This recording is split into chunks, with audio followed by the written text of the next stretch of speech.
Election நேரத்தில் இதெல்லாம் செய்ய வேண்டாம். அதிருப்தியாளர்கள் அங்க போவாங்க, அங்க போவோம் இங்க போவாங்கன்னா இவ்வளவு காலம் அவன் பதறா இருந்திருக்கிறான்னு அர்த்தம். நல்ல விளைந்த தானியமா இல்லைன்னு அர்த்தம்.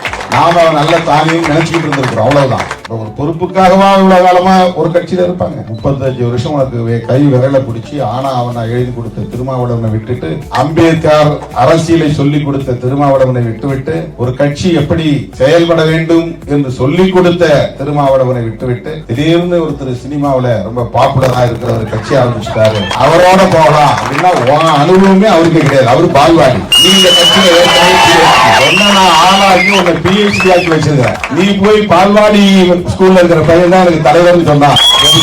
LKG படிக்கிற பிள்ளைதான் எனக்கு தலைவர் அப்படின்னா, நீ இத்தனை வருஷம் PhD பண்ணதுல ஒன்னும் அர்த்தமே இல்லாம போகுது, டாக்டரேட் வாங்கினதுல அர்த்தமே இல்லாம. உனக்கு இருக்கிற அனுபவமே அவருக்கு கிடையாது. இனிமே தானே அவர் அரசியல் கத்துக்கணும். நீ போய் அங்க அவருக்கு சொல்லிக் கொடுக்கணும். இங்கே ஒவ்வொருவரும் தலைவர்களாக வளர்ந்து வருகிறார்கள். எனக்கு நம்பிக்கை உண்டு. என் தலைமையை ஏற்றுக்கொண்ட என் உயிரின் உயிரான விடுதலை சிறுத்தைகள் என்னிடத்திலே உரிமையாக வந்து சண்டை போடுவார்களே தவிர, அந்த வாய்ப்பு கிடைக்கவில்லை என்பதற்காக தூற்றிவிட்டு தூர போகக்கூடியவர்களாக இருக்க மாட்டார்கள் என்ற நம்பிக்கை எனக்கு உண்டு.